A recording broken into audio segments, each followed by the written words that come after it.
Going after the most vulnerable in society, those who seem not to be able to fight back, is an old story.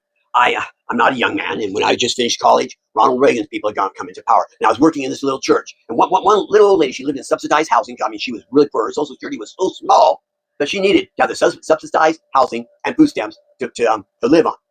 And all of a sudden, she gets this notice. It said, "Spring's here. You're going to have to spend far less to heat your homes, so we're cutting your food stamps in half." She was beside herself because when you visit her in the winter, her house was cold. You had to keep a coat on the whole time because she could not afford to heat it to just enough not to freeze the pipes.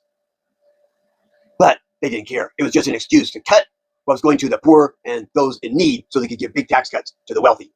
Same story today. There's emergency funds to cover those in need, to finance food stamps, but they don't want to release it. Why? They'd rather have those funds available for tax breaks to the rich. This is what's ungodly about this administration and about Republicans. I understand how it can be because I grew up in an upper middle class family.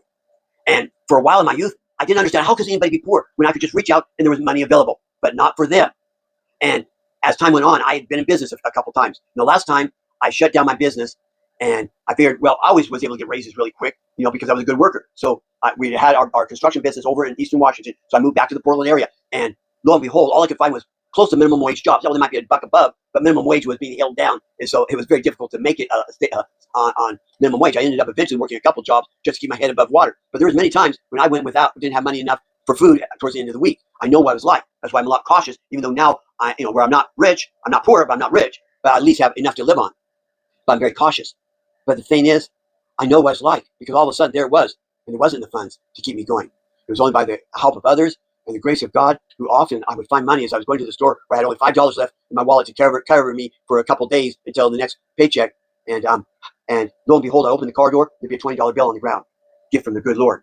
But the thing was, the government could help. One, wages could be higher. Two, you have those in need.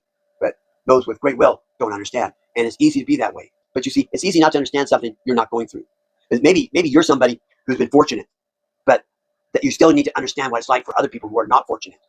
And this poor little old lady, I didn't have much in those days, but I did have an extra 20 in my wallet. So I made sure to leave it on her table where she would find it later. But the heartlessness of some people, we got it. The whole saying, walk a mile in someone else's moccasins, their shoes, whatever you want to how to say it. That's what you need to do and realize.